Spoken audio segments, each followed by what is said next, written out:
واحد من متابعيني على التيك توك بيكلمني فبقول انت بقالك فترة ما بتتكلمش ليه؟ فينك مختفي عن الأحداث؟ فقلت له مفيش والله، بس أنا هعمل فيديو وأبقى أرد عليك أقول لك أنا مختفي ليه. فأنا حبيت إن أنا أقول له بكل بساطة إن أنا قرفان.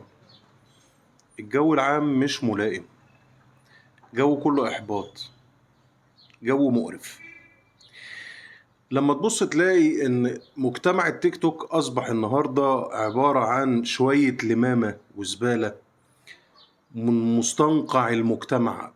أصبحوا النهاردة بيتعزموا في حفلات اجتماعية وبيتكرموا، وعيلة ملهاش أي 30 لازمة طالعة تستفز زمايلها في ثانوي وتقولك إن هي ترند، واللي عايزها في قناة يدفع 100,000، أقل من كده مش هتقبل.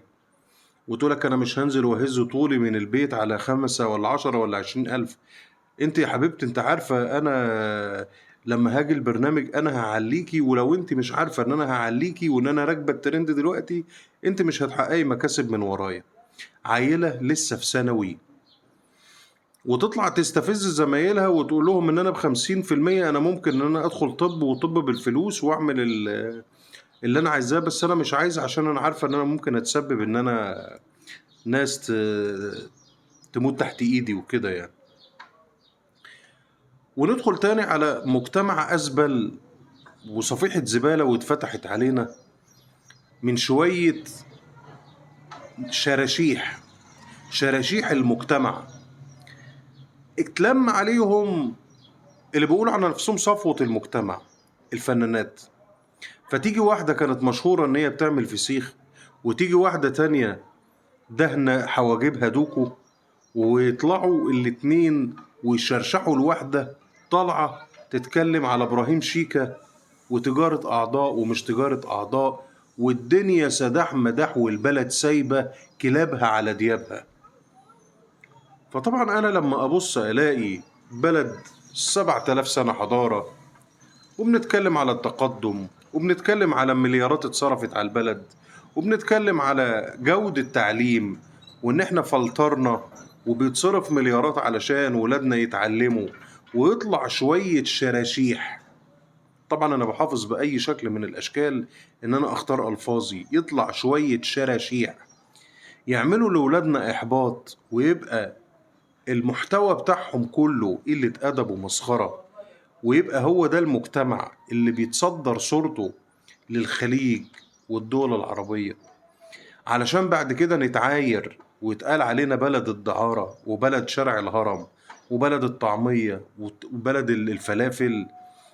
فطبعا انتوا ما تلوموش على الناس دي لما تقع معانا في مشكلة ويبدأوا يطلعوا لنا قذرات من صفايح الزبالة اللي عندنا، لأنه حقهم لما احنا نبص نلاقي ان البلد سايبة كل واحد بيعمل اللي نفسه فيه.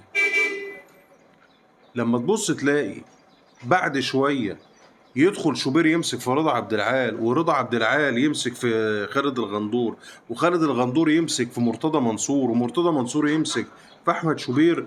فهل إحنا قاعدين وصلنا لمرحلة من الفضا إن إحنا تبقى كل أحوالنا عبارة عن صفايح زبالة بتتفتح على التيك توك، وصفايح زبالة بتتفتح في الفن؟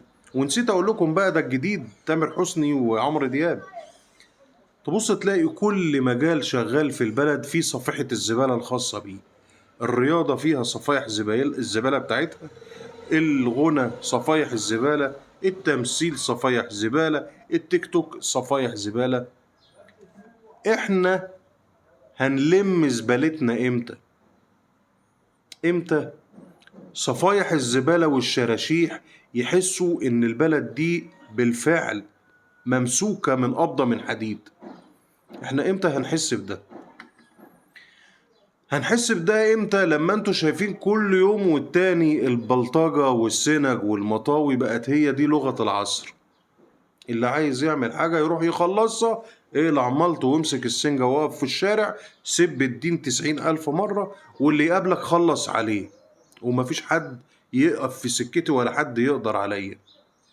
يا جماعة، يا جماعة، دي سمعة بلد، سمعة دولة بيتصرف عليها مليارات من لحم الحي. البلد دي بيتصرف عليها مليارات من بطوننا احنا، من بطنك انت، من اكلك وشربك وقوتك واكل عيشك وسهرك بال12 ساعة حفيان علشان تجيب ال100 جنيه. البلد دي بتتبني من بطنك انت، محروم، محروم من اقل متطلبات الحياة علشان البلد دي تقوم بمليارات. فيتبني تعليم ويتبني كباري ويتبني عمارات ويتبني منشآت وتتبني بنية تحتية في مواصلات وفي صحة وفي زراعة. دي من قوة المواطن الغلبان اللي طلع عين أمه بقاله أكتر من 13 سنة.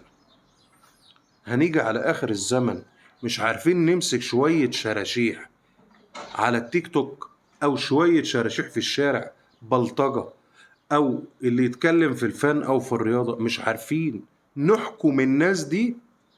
عيب، عيب، عيب. احنا اكبر من كده بكتير. السلام عليكم.